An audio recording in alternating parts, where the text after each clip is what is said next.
I've never seen one of those either. Well, that's what today's about, just learning. Oh, that's awesome. So I told these guys they were going to see multiple Holy Grails today, and a lot of stuff that I've never seen, which means they probably haven't seen it either.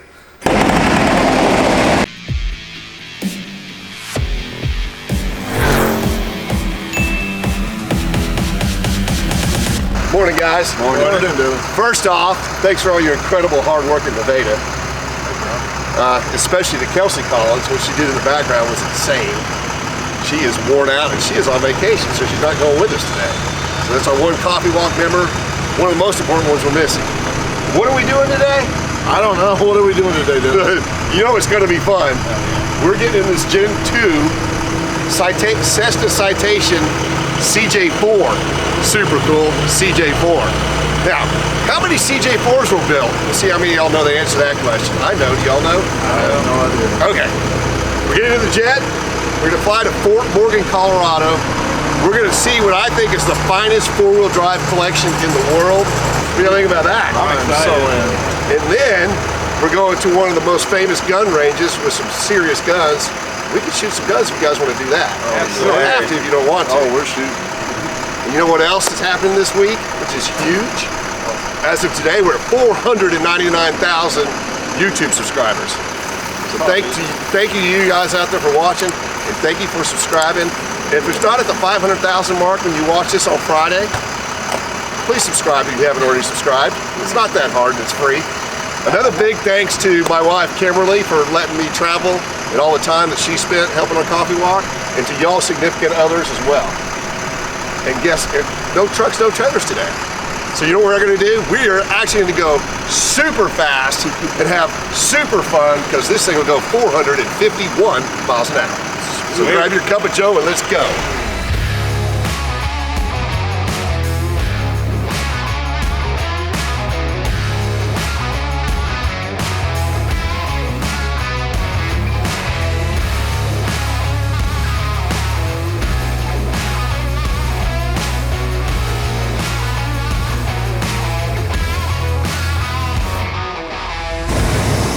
We're not going to let the cat out of the bag because we just found something out from this pilot, Stacy.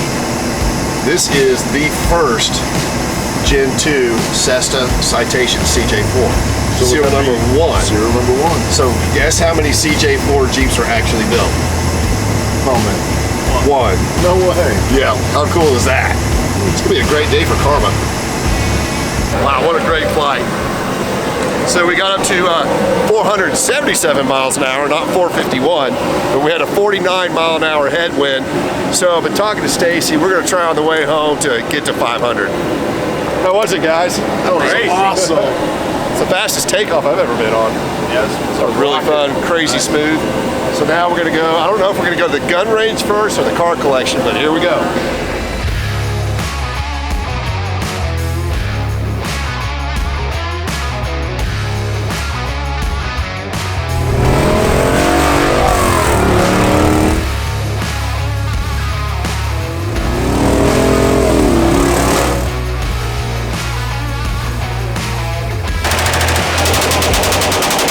Come on in. All right.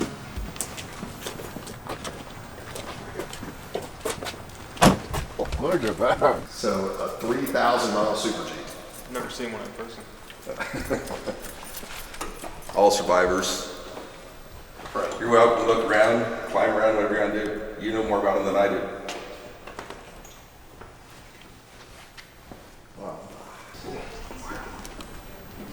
These were crazy time consuming on the assembly line.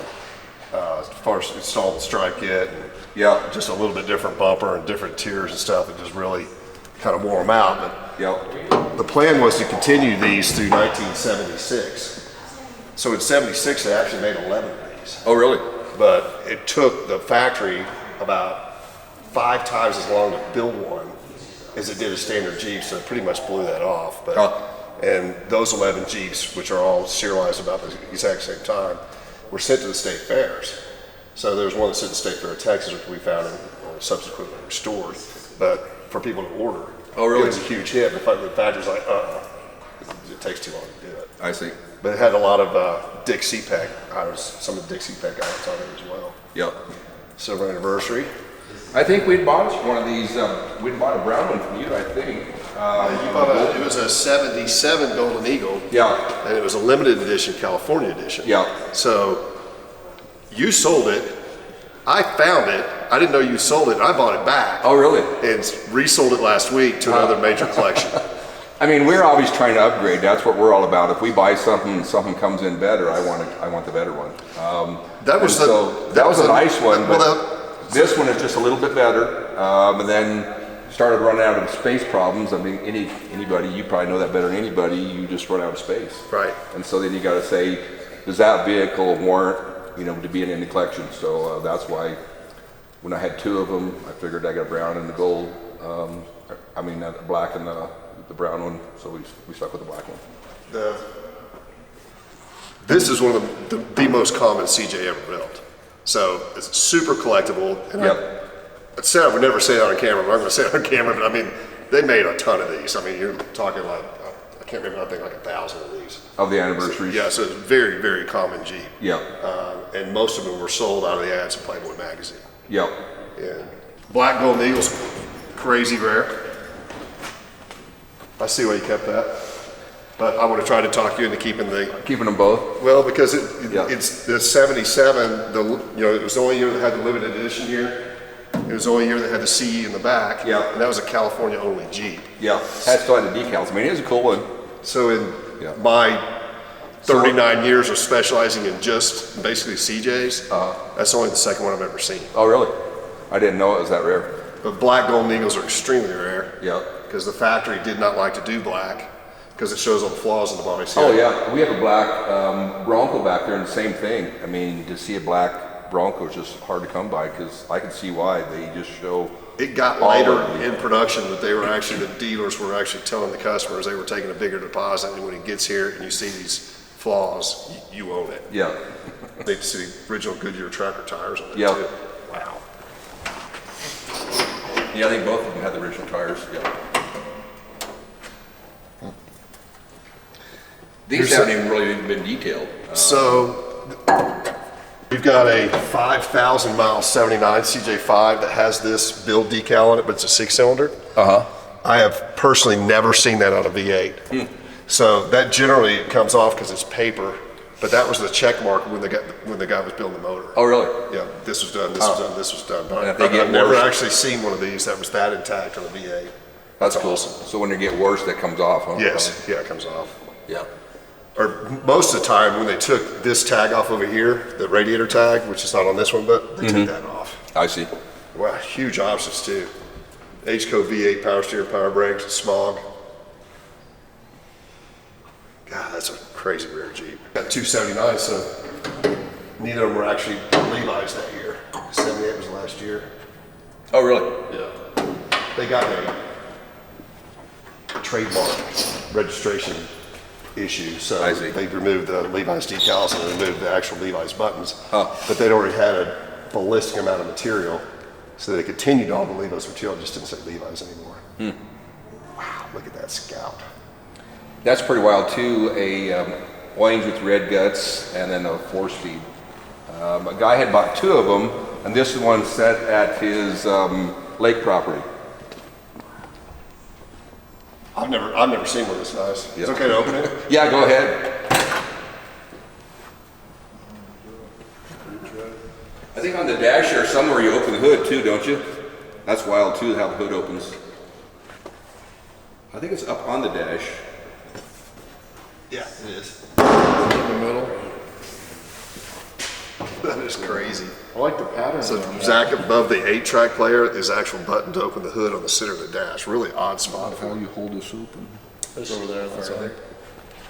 Oh, locks right there, a little bit further. So teach me some stuff about this, Wayne. I'm not a huge Scout. I like Scouts. I'm not either, really. Okay. Besides just being so rare. I mean, usually you see these, they got a gazillion miles on them. They've been molested, and this one came available on an auction, kind of a no-name auction, and also at the same time they had on the far corner over there we have a Bronco that has like 1,500 miles on it as a snowplow. Same guy owned them both. This is amazing. And so just bid on it on an auction and end up with both of them. So this has got, this top is very similar to a Blazer, and it's like a half door. That's really cool. The next thing is weird about it, when I heard the guy told me actually his wife drove this one. So for a gal to drive a 4-speed 2 back in the day is pretty interesting. Look at the seats, they look like a couch. Yeah. That's awesome. It's an odd pattern. Boy, to restore this to this condition would be next to impossible. I mean, that's Finding some of these parts you just never find. This was the dealership that still had it. That is amazing. Yeah. 8,800 miles. So when you find a Survivor, I mean, it's just hard not to want to, buy a Survivor. Every restoration job's, It's tough. Hundreds of thousands of dollars. Well, Unless yes. you could buy something original, it's only original once. Well, these four-wheel drives, like, I don't let the cat out of the bag. I think one of the most things I'm most excited to see here, besides your Broncos, obviously the Jeeps, is this honcho truck. Oh yeah. So Yeah, no, it's pretty cool too. the only snow bosses I've ever seen were so rough that, I mean, we had a customer really press us hard to restore it. I was like, we can restore anything, but I think it's gonna be north of $200,000 to Yeah. do that. Yeah. It's gonna be an insane amount of time and hours. Are you Yeah. really sure you wanna do that? Yeah. Yeah, you look at it, I mean, $75 an hour on 200,000 or 200 or 2,000 hours. I mean, you have 150,000 just in labor in one of those. Yeah, It's we crazy. actually, we've set a record in our shop, and we've kind of put it on the back burner a little bit, but we reached 3,000 hours on a BMW M1 Oh, really? restoration. Yeah, that's a bunch. And we all got burned out on it, didn't we, Alex? It's almost Get done. tired looking at it. Well, that was Yeah. a strong learning curve. Yeah. Something that's neat about these, we used to have, in our construction business, we used to have an old International flatbed, and it had the same checker pattern. Like that must be something that International had access to, that kind of checker plate. I've actually You're never- used to seeing diamond plate like Right. we all are, but to see a square like that, I mean, I just thought it was interesting. I never thought nothing about it until I thought back about one of our old construction vehicles we had back in the probably be in the early 70s. Had that same flatbed material. I've never on it. seen that. It's neat, isn't it? Is it cast? No. That's crazy. Yep. All right, Alex, you gotta check this out. This is insane. What's that, 900 miles? They said the guy just had a small driveway. And he just kept his driveway clean. All the paperwork on it still. That is just absolutely incredible. So you could never duplicate that restoration. Yep. Well, I mean, it's possible. It'd be tough. Think about that, Sean. Isn't that I'm in cool? awe. It's got Levi's interior too. So that does have the Levi's? No, it's a 79. Oh, okay. Yeah. See, they're playing that. They don't say leave those. 781 miles. And this is a crazy rare factory option here, the AM, FM, CB. Look at all the records and stuff. Gauges are stud. 360. Very It has cool. a PA. Wow. That's incredible. Really cool. Definitely never seen one in that condition. Do you see his initials there in the door? Yes. Monogram. That was pretty common back in the day. Yeah. Especially the guys that liked really nice stuff like this. Yeah. And the dash plaques, which a lot of our low mileage trucks, Yep. they've got dash plaques on them. I mean, anything they could buy at J.C. Whitney too, they would start putting accessories on it. Ram Charger, which you just almost never see. What? This one is back Oh when yeah. the tops came Yeah. off. Yep. Yeah, all the accessories. I mean, The whole top. Somebody put an aftermarket sunroof on it, the rack. But yeah, the whole top, including the drip rail, comes off. I have to think this is a dealer, they bought just a white vehicle and it was a little too plain and they did their own, they had probably a detail shop came in there and did all the stripe kit on it, because I've been on a couple Mopar forums asking, has anybody seen this stripe kit? And that's kind of the consensus. What do you think? You look at some of the decals. We did a lot of this stuff back in the day for sure. Yeah, I mean, all those companies were doing that kind of stuff. Well, and almost, I would say 90% of the new Jeeps we sold, including like your Gladiator, we upfitted them massively. Yeah. I mean, your Gladiator, when we built that was a huge build. Yeah. And obviously that's never going to be stock again. Yeah, and I mean, you're one of the first guys doing that. I mean, that got pretty popular later Yeah, on. that's been a good side business for us as the Yeah. JKs and JLs. And that's what these dealerships did, I think, also. I mean, that's just another way to get a little bit more extra dealer Wheels, tires, advertising. dress up too. Yep. This one looks familiar. Top hand. All right. Wow. Top hand was done by Hickey, you know, back in the day, for Chrysler. This is a Survivor. It's amazing. It's got 60-some thousand miles on it, but it's, I mean, for Survivor, it's clean. Oh, it's stud. I mean, I love these vehicles. Well, Here's your RAM. It's probably, would that be 74 or 75? Okay. Over in the range, we have a whole motocross section over there. Really? Three-wheeler collection too. No that kidding. we'll share with this you is guys. the nicest one I've ever seen. Open hood on this too. I think it's. I mean, the ones that I've seen are crazy rough. It's in. Is it inside? I think.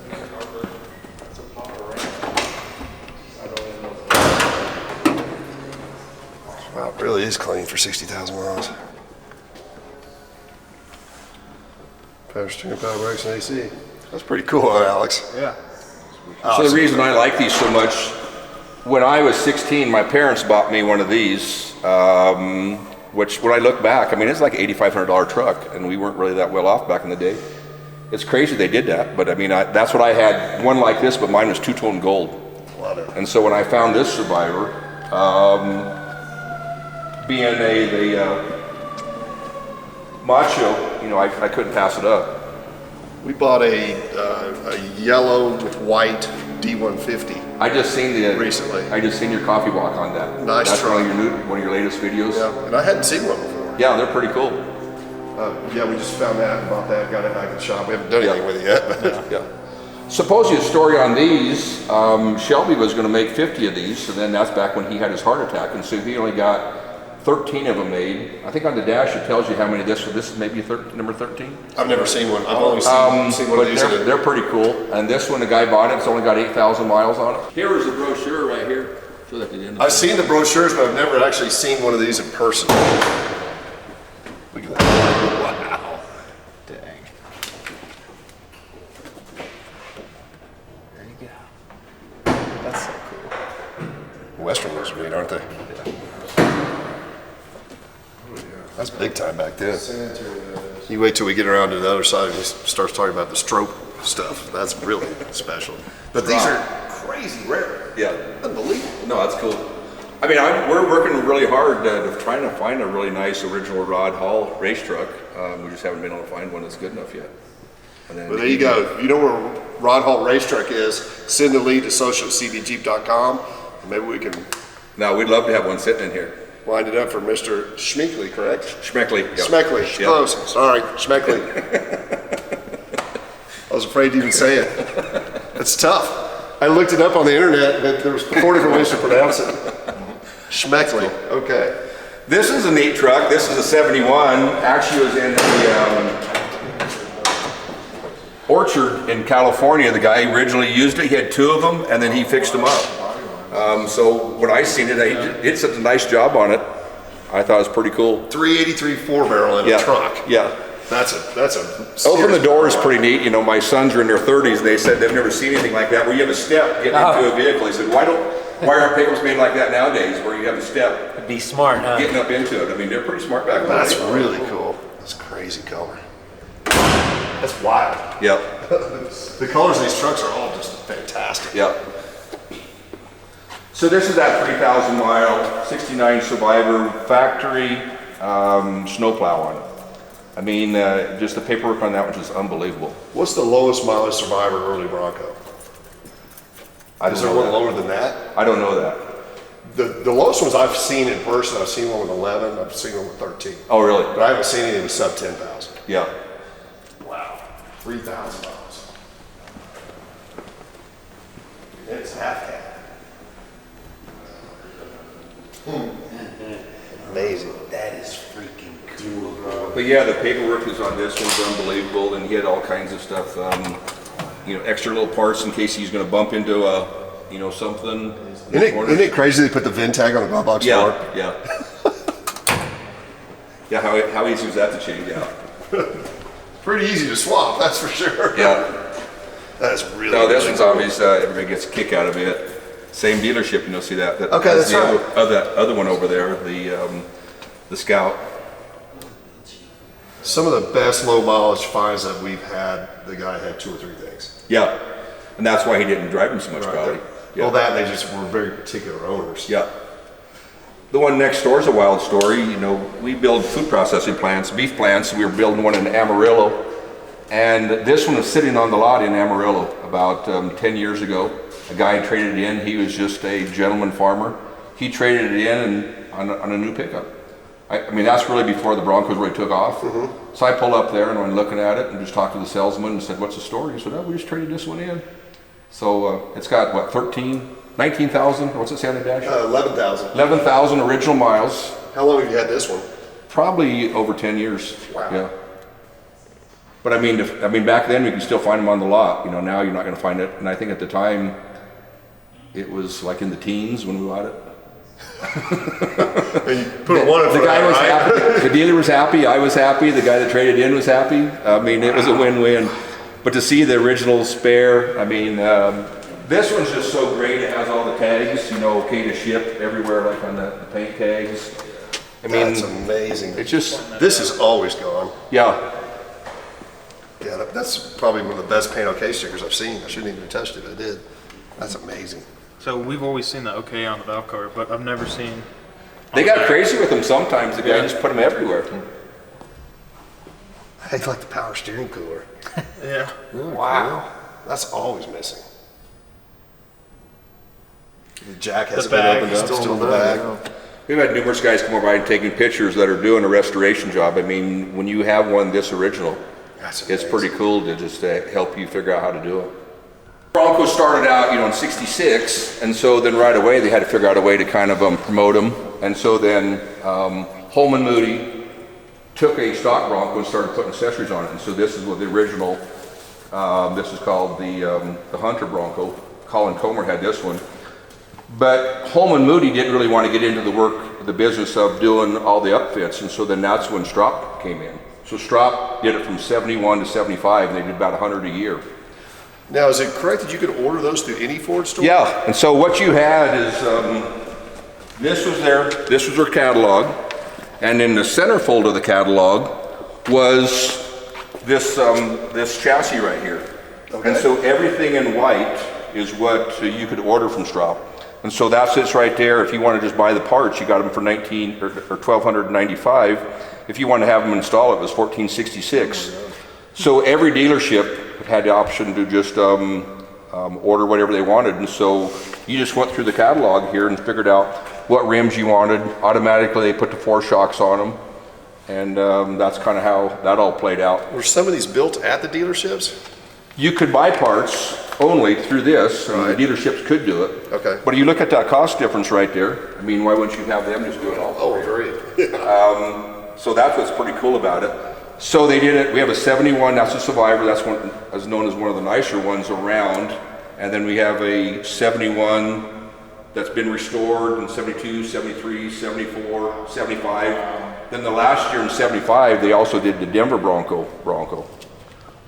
Strop got out of it, kind of ran into financial problems, and they had a bunch of them already in the process, and so then that's how the Denver Bronco So came these were about. only like 100 a year? Yep. So you're 500 units? How many Yep. Denver Broncos are out there? In 75 there was 100, and then the first 33 were the Strops, and then there's 77 or so of the Denver Broncos. And how do you document a Holman and Moody one? There's only one. Okay, well, you That's don't. it. Okay, I assume they built more than one, but okay. And then, so there were no 351 powered No, stroke Broncos? I take it back. There could be if you would have wanted them to it. They would have done it. They would have taken the engine out and done it for you. Okay. Willie Strop, he's still around. He's in his 70s, good friends. We try to take him to every show that we go to that's Strop related, and he's got some great stories. But yeah, they would do whatever you wanted. No different than if I go to Collins Jeep and say, hey, I want to put a Hellcat engine in it, you know, you'll do it. Have you ever seen one of these with a shaker hood on it? There's a Shelby one that Colin Comer has that has the Baja. It has kind of a shaker hood on it, Okay. that yellow one. Oh, this is interesting. Marty report. Let's see what it says on this. Test vehicle. Yeah. Wow. Okay. That's hard to beat. So what are the miles on this Survivor? 30,000. That's amazing. Oh, there you go. That is really cool. Our 75 was actually on a ranch in Texas, but we had to restore it. So this is neat. This is trimmed elite, no back seat, bulkhead. I mean, how wild is that? I mean, just That's got to be the only one like that. Is it one off like that? I don't know. I need to look at the MARD report to see where that one is. But this is one that we had to restore. Wow. That's That got to be a one-off. Gary Riley with Level 1 does most of our restoration work on that kind of stuff, and It's neat, but I like the trim. But it is. I like the trim elite, so that's the difference. That looks really cool. Is that the Marty right there? Yes, sir. So it is one off, and there's no way it wouldn't have been, but let's see how rare it gets down to. 92 with parchment rosette bucket seats, 18 with the Sport Bronco package, 11 of those had Dana 44s, 9 had skid plates, 3 had a 350 limited slip, and 1 had a hand control throttle. I didn't even know you could get a hand control throttle in these. I guess this guy was the only guy that knew that. Yeah. That's amazing. Who did the restoration? Gary Riley with Level 1 restoration there out of Denver. Beautiful. Yeah, does a great job. So we did one of these, and I'll never do one again. All the colors or what? 'Cause I mean, there's a lot of colors on it. The amount of time it took us to do that, I can build between 3 and 4 CJs. Yeah, It is, the body's tough, yeah. really tough to get it straight, keep it straight. We fought that. We will never do it on a Bronco. To you guys that are out there doing it, bless your hearts. Hal Seelan, he's the S of K-Bar S. This was his personal vehicle. We got this from his collection a few years ago.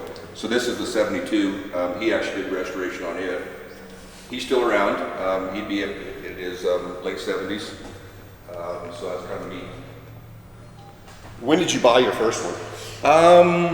Probably, we sold a couple in, when we sold some of our muscle cars when we built the gun range. So it would have been around 2012, 13. Wow, you collected these this recent? Yeah. I'm surprised you can What are you gonna do it? Do it. You'll get in. That's awesome. You know, this is another pretty neat thing. I don't know how much you know about the Gates Commandos. You know, they're made over here in Denver. But I mean, those are just rare as hen's teeth too. I mean, they're really hard to come by. If you ever find the Commandos, those things really. I can't say I've ever seen them, and we see some really crazy rare tires. Yeah. So that had Gates on it. We have them on display up there. Then we have original Gates sign over there, but they're really hard to come by. I've never seen any. If I do, I'll save them and send them your way. We got a crazy rare set of tires in last week that I can't remember ever seeing.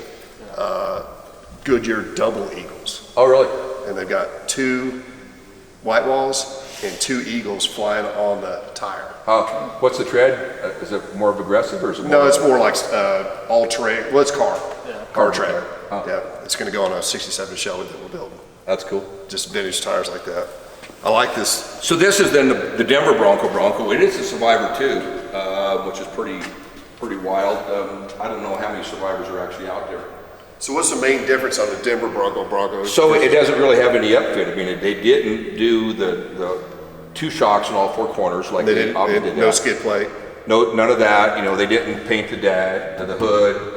They didn't cut up the fender wells. I mean, it was basically just a stock. So it was just a paint trim Paint package. only, and then the tire cover in the back. Okay. Tire cover in the back is a great story too.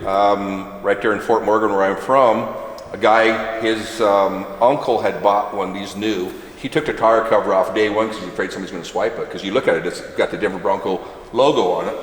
So he'd been having it, it's been hanging on his wall since like 1975. I tried to buy it from him. He never would sell it for any dollar amount. Wow. About probably less than 6 months ago, I came home and it's in my office on my desk. He just sent it to you. I just said, yeah, That's cool. This is where it's meant to be. I mean, how cool is that? I mean, I love stories like that. Really cool. So that is the original NOS, or not really NOS. I mean, it's never been used. It's hanging in his house. It's a work of art in itself. Yeah, that's pretty cool. These are a couple of rare ones too. So this is a 73 black, which same thing like you were talking about with the Jeeps. Ford didn't want to do the blacks either. I mean, they're so hard to keep from showing all the imperfections in them. I don't think I've ever seen a black one. They're pretty tough. This one's crazy. The guy who really babied it. It's sold new in Denver. It's got 80,000 miles on it, and it could pass for 8,000 miles. It just shows how some people just baby their vehicles. It's unbelievable. Courtesy Ford is on the back. That's pretty cool. What's the production number for black? I don't know. I need to look at that too. I don't know. I've never seen it. It's got to be really low. Yeah. Wow. And then the one behind it is kind of rare too. It was just in the Rocky Mountain region, which would have been Colorado and Wyoming, where they did a sportsman's edition. Neat to see the factory gun racks they would have put in them. You know, had the little decal on the side here. The gun racks. So is the roof rack part of the sportsman it edition is, too? yeah. So it's not cut. When you say not cut, you know, the rear fenders haven't been cut out. Like most everybody did if you ever wanted to put a bigger tire on your fender, you had to cut the fender splitters out. So that's how so many of the original Fords are obviously been cut. I've never seen that badge. As a matter of fact, I wouldn't have guessed that was factory. Yep. And then you had on the dash here, you know, some accessories. Pretty cool. This is the compass as part of it. Yep. Wow, that's neat. I've never seen one of those either. Well, that's what today's about, just learning. Oh, it's awesome. So I told these guys they were going to see multiple Holy Grails today, and a lot of stuff that I've never seen, which means they probably haven't seen it either. Outstanding, Wayne. Well, we'll go to the next room over if you guys are. What do you think? I'm just absorbing everything. Good. So these are the KBRS, and here's like their catalogs, and so this is one of their catalog vehicles. So this is original from back in the day. This has got 351 in it. Wow. That's just got to be a beast to drive. So since we are so much into the strops, this was a magazine that we've all seen for years. So this is Four Wheeler Magazine, 79, and here's the Jeep on the front of it. All the people in the strop world have been looking forever for this Jeep. Nobody could find it. Okay.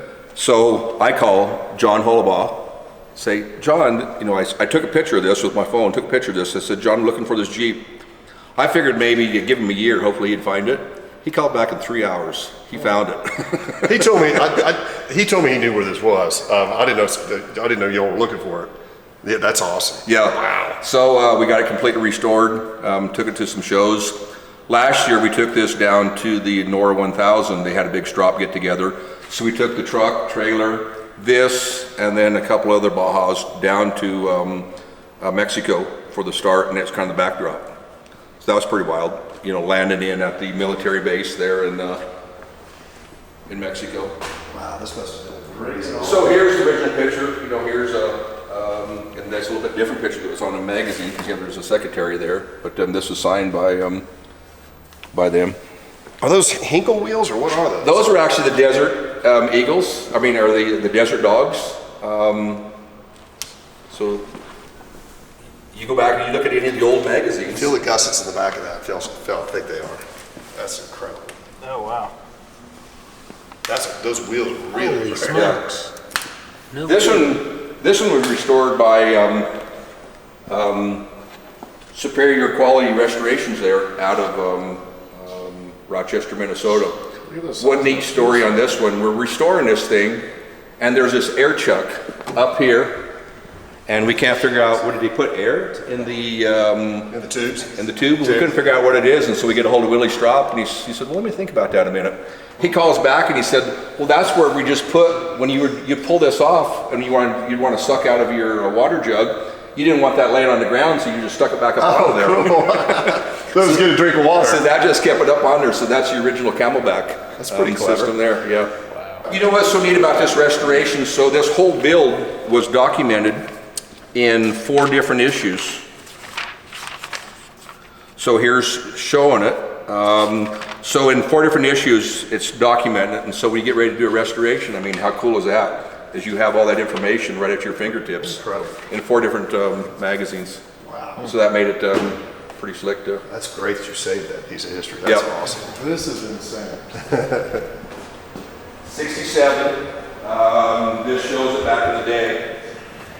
Here's one of the rod haul trucks. So you see why I want the rod haul truck, sitting there with it.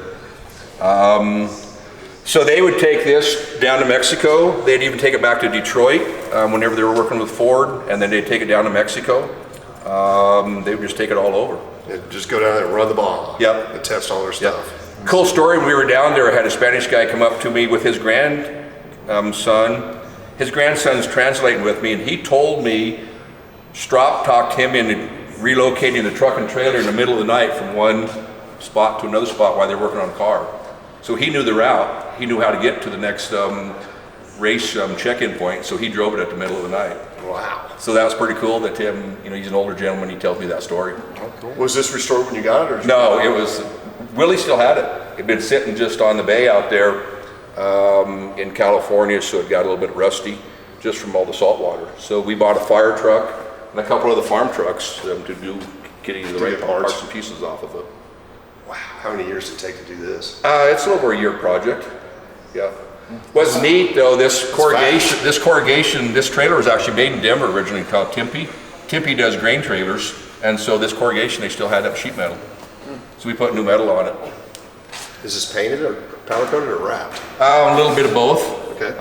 This one's that's actually, I think, a stripe right there. Gary with Level 1 did it also, so we had to do a little bit of both. God, that's a huge job. And then we have like almost, when we go to the different shows, like we'll set up almost like a little museum. Willie Strop give me a couple of the old original signs off the buildings, which is pretty cool. There's Willie's helmet. The Lincoln Welder used to be in a doorway there, but we actually moved it just because that way we get two vehicles in here. Yeah. And then this is pretty cool too that was in here. This was back in the day. That was the Baja run. That's the Baja run. So you just had to crank on that, and then the guy who's sitting next door, he could keep track of what's going on. That's on Wow. an iPad. Yeah, That's for real? Yeah, yeah. Wow. There's different notes and everything on it. How cool. Things have come a long way. Yeah. That's like the Flintstones, huh? Yeah, it is. There's the green buildings, that's where you're turning. Yeah. Into payment, they cross that out. But yeah, that's pretty cool. That's really Wow. cool. Didn't know you're into these. So you got the rice over here. This is the rice burner room. Okay. Okay. 350 actual miles. That, if you Google this one, there's a pretty neat story how it all came about. But the guy bought it, had a dent in one of the fenders, and then he started taking it apart. Then he wanted to put a stereo in it, so he had it all torn apart. And then I don't know what the chain of events in his life was, it never got put back together. So it set all those years. So here we do have the red, white, and blue, which is kind of neat. This blue Toyota, it'll go over there next door. This one we just got in. It's a survivor, hasn't even been cleaned up yet. Let's see, I got 30,000 original miles. Yep. Incredible. That's incredible, 350 miles. Good You grief. gotta watch that video. Some company who does cleaning, they did a video on it, which is pretty neat. Oh, that's a micro. These Hondas are great too. I mean, so when you think about it, prior to '72, there was not any Honda dealerships, car dealerships in the United States. If you wanted to buy a Honda car in '72, you went to the motorcycle dealership until they got them built. So they made these. This is a '72, and they made them in 4 colors. They did the blue and the orange, and then there's a yellow, and then an army green. We've had several of these. We actually found quite a few of these. Yep. We had our green one, we actually had bought when I was a parts vehicle, and we sold it, and then we got Dana Meekum to drive it across the block there in Denver. So it was almost like a clown's car. But they're pretty cool, a 600cc engine, air-cooled engine, and then the shifters on the dash. That is insane. Twin engine go-kart. Insane. We're just kind of starting to collect those. I haven't got them all put together yet. I mean, these are back in the 50s. It is crazy how What they had. many different manufacturers Oh, do yeah. this. We're going to get to, later on, we're going to go over there and look in the gun range. We have a mini bike collection, and I researched at one time there was 165 mini bike manufacturers in the United States. Wow. When you think about that, I think right now there's 1 or 2. These are crazy collectible. That's a huge market too. Yeah, that's pretty cool. We have West Bend originally was, got sold to Chrysler, and Chrysler had West Bend. Could you imagine one of those engines shut down?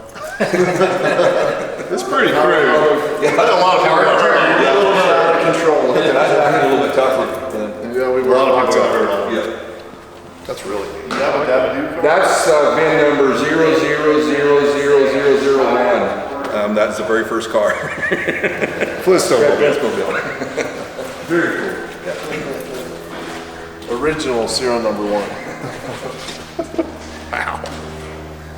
First you gotta This have is what started it all. Before that, this is in 2000. Before this, I only drove the company pickup. Really? And had some Intel stock. It went up, split, and I thought, gosh, I'll get a car for free. So we bought this one back in the day. This is 2000. So you bought it new? New, yeah, ordered it. Very cool. So that's the first muscle car started in 2000. Well, you've come a long way since then. That's great. So, I assume you watched the coffee walk when we found these? Yeah, we did. It's a great story, and I almost bought that black one from you. I probably should have bought that black one, but I It's just, so he special ordered all these, and when he showed up at the dealership, he showed up with, and some of these were handmade, a cover for the rearview mirror so nobody would touch it. He had a cover on the shift knob. He had a cover on the steering wheel.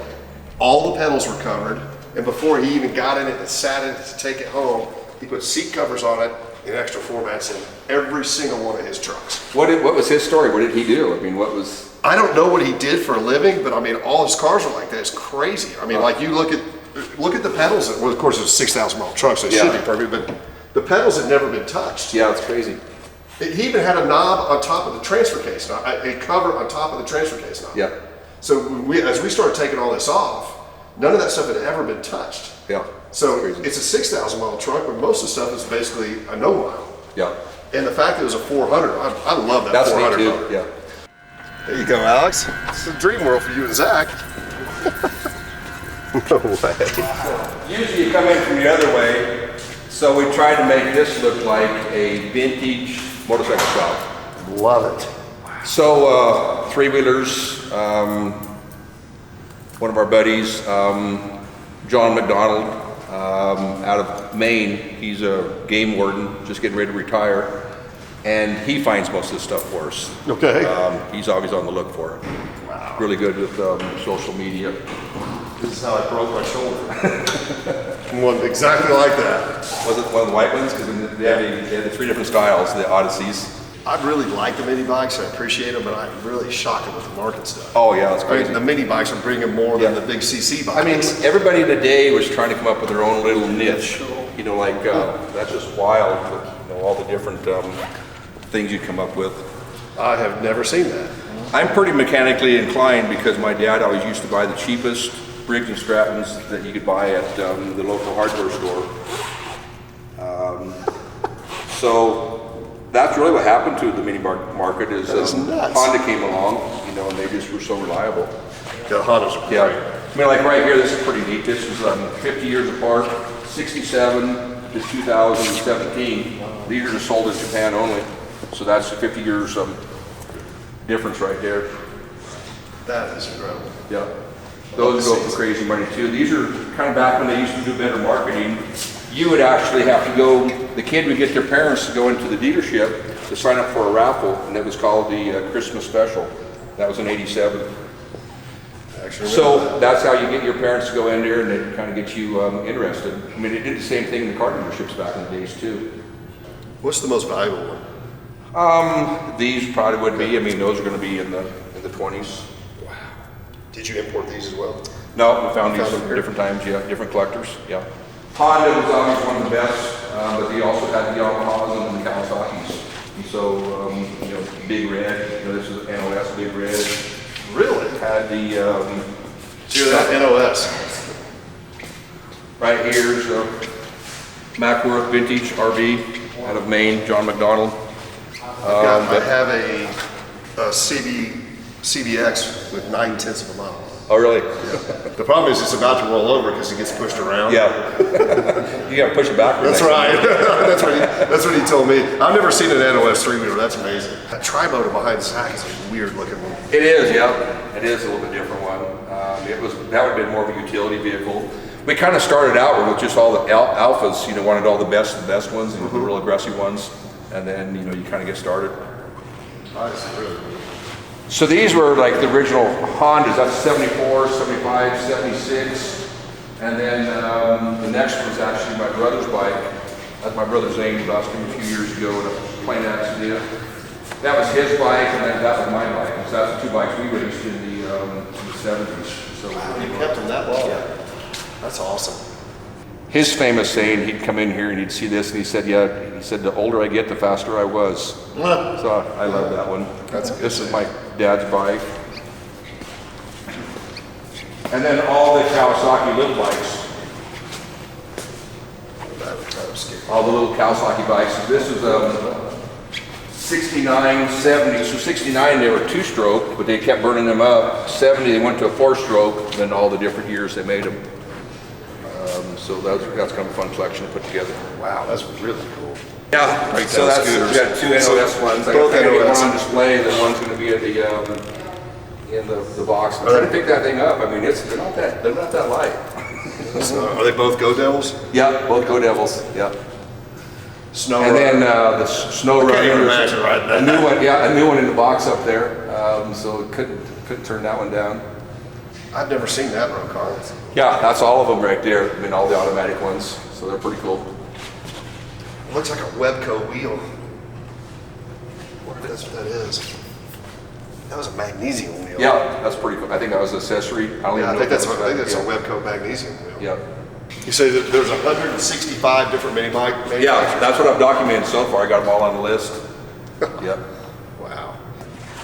Bob Perkins, I don't know if you know that name, out of Wisconsin. He found the bicycle display, so he kept half of it and I have half of it. That's what it was all about. When you go into the dealership, that's what the display was.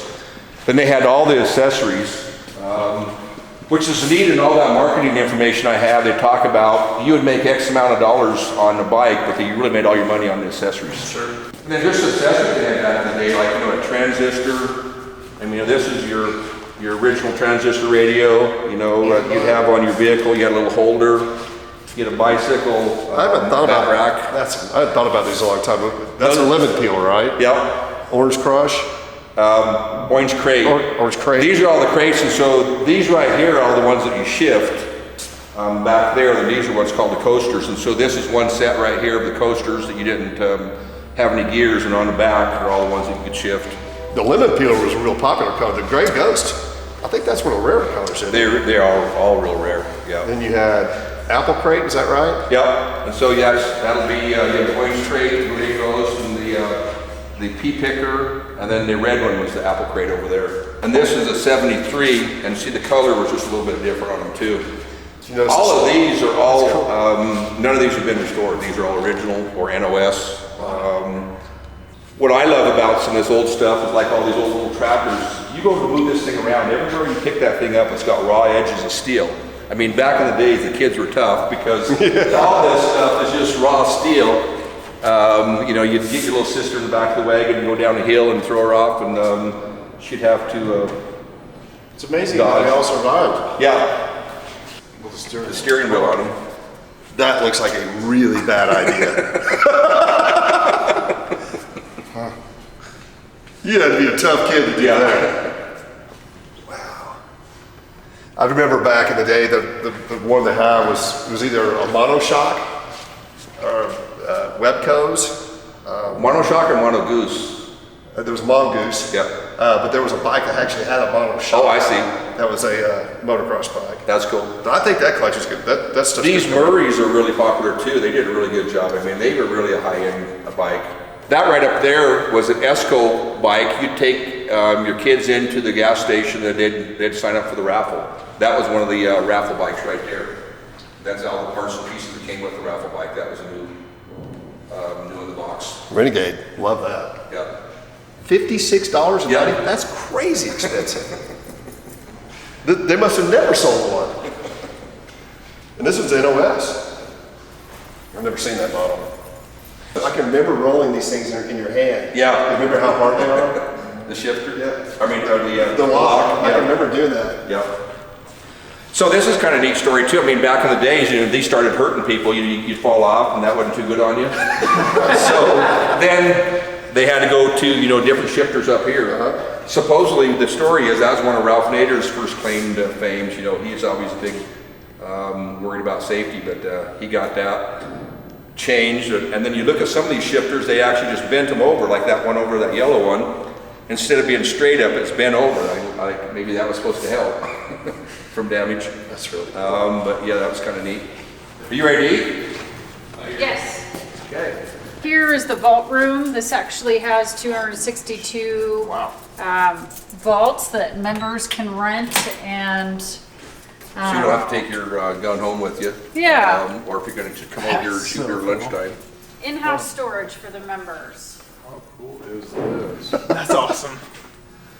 I'll tell you what, who would love this is my wife. Yes, you would. That's impressive. 260 of them. This is actually the executive lounge.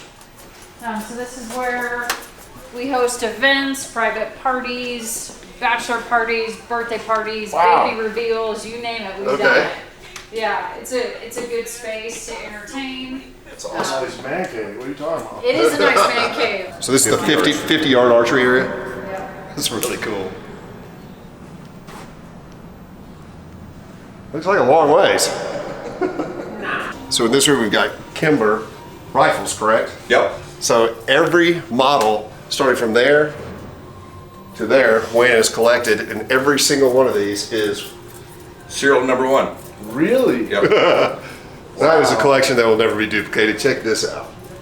This is about half of them. There's actually 50 in here, and I think there's 50 in the back. Okay, so we've got Nordy's barbecue served to us at Liberty Firearms. So thank you, Heather. Thank you, Wayne. That's good. Pretty awesome. We didn't even have to go to Nordy's, but we got Nordy's here. You gotta be efficient. That brisket's good. I don't usually like brisket. We got all the time in the world, sir. really good. We're in So we're gonna, do we need a best bite? I think I'm just gonna do a suicide bite, a little bit of everything. Until you kick us out. So we got rib, brisket, pork. Which, There we go, good enough. I got jalapeno sauce. Good stuff. Hello, and welcome to Liberty Firearms Institute, the nation's premier firearm shooting and training facility. My name is Mark Hotelling with McIra Group Range Operations. As your Chief Range Safety Officer, I will be going through the range safety briefing with you today.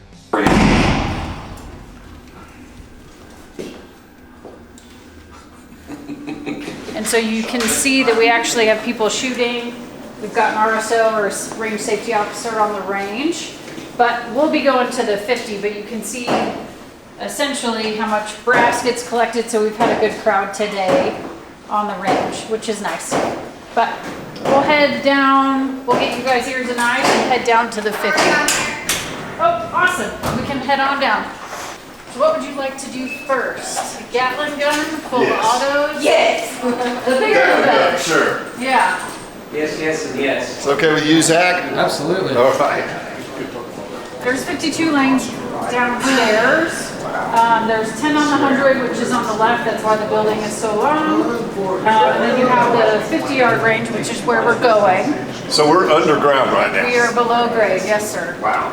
Okay. Yeah. So the 50-yard range houses the 5-barrel Gatling gun, which tends to be the most popular spot in the facility. And then we also have the steel target bobber range and the live fire sim that we just walked past. So Steel target bobber range. yep, so we bring that steel like it targets sounds? indoors. Yep, Okay. it's exactly how it sounds. Reactive. It is very reactive.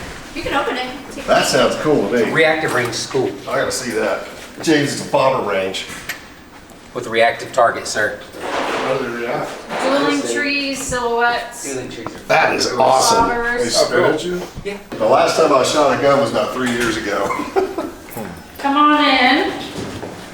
It's hard for me to do that.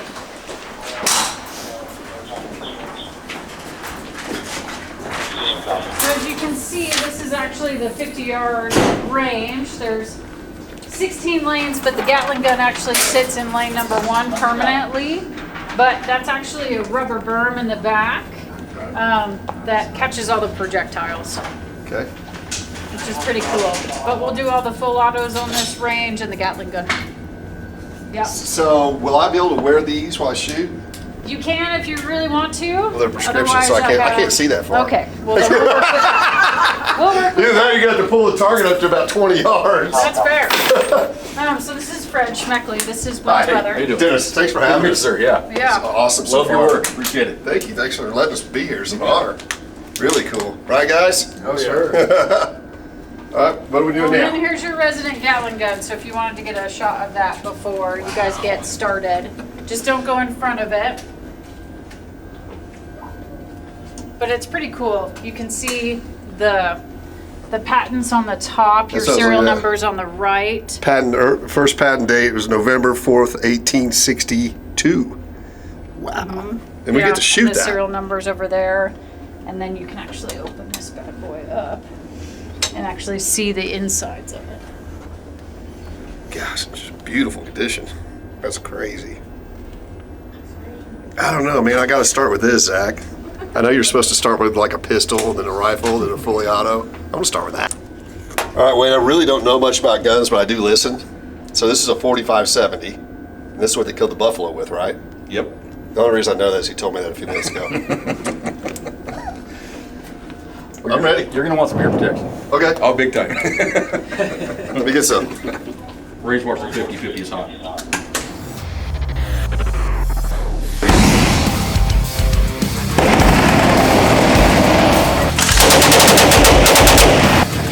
Oh yeah. Here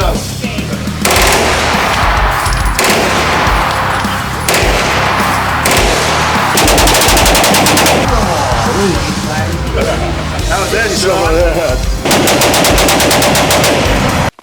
Run, Forrest, run! That's cool. That's a lot of fun. That is cool.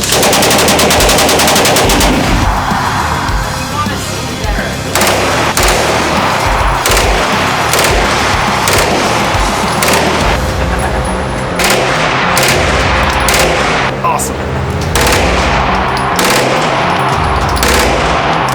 Now that was back.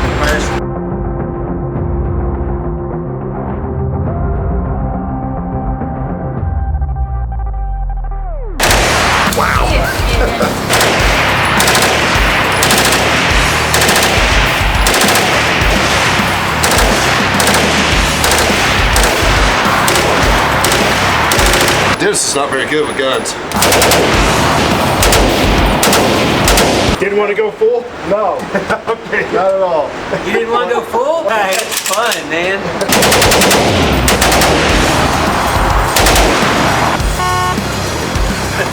Actually scared me. Your hands were It did. That AK-47. That's cool. First shot out of the Gatling gun and that gets your attention. Fun little one, right? Yeah, it is. A lot more accurate, it seems like. Yeah, much more control. Actually went where I was aiming. It's the first time. You got I got it? the bottom right, so y'all got to pick your own lane. All right.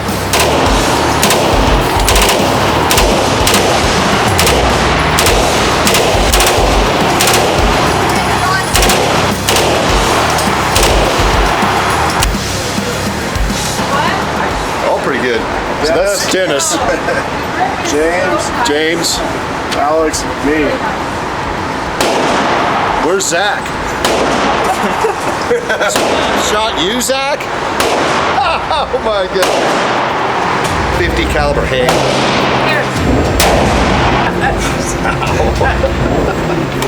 Dirty Harry really was a bad dude.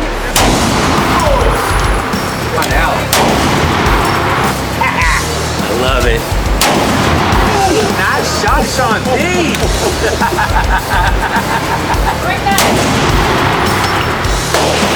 Shoulder. Good shot. Let's go. We're at Liberty Firearms Institute in Johnstown, Colorado, and that was way more fun than I anticipated. Oh, yeah. That was actually, golly, 10 kinds of fun. If that's not on your bucket list, it needs to be. Remember, Liberty Firearms Institute. It is the bomb. What was y'all's favorite gun? Not the 50. Well, I'd go with my top three. Gatling was number one. Gatling was number one. The Desert Eagle 50 was number 2. Absolutely. And I'm gonna give the one that scared me to death. AK. The AK-47. Yeah. Woo! That was one of my You gotta do favorites. those 3. Wayne, that was amazing. Great. Wow. Fred, thank you. Good. The Thanks for coming to see Gatling us. gun was unreal. The 50 cal and the AK-47 actually scared me. Oh yeah. For real. Shirts, hats, stickers, coffee mugs, most importantly. Well, appreciate it. Thanks a ton for your time. Thank you. Unbelievable four-wheel drive collection. An incredible firearms place. We enjoyed entertaining you guys. You're was welcome back awesome. anytime. Well, hopefully next time we can see the muscle cars. Yeah, we'll make sure we're set up to land in Fort Morgan next time. All right. Thanks again for your time. You bet. Pleasure. Pleasure. You guys are awesome. All right. Now we are back to the airport. As always, please Like, Tag, share, and follow. but most importantly, subscribe to our YouTube channel. See you next week.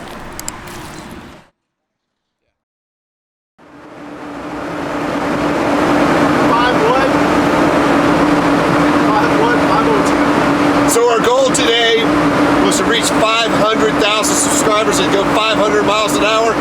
We're going 562 miles an hour. Get you some of that. Wow. Woo!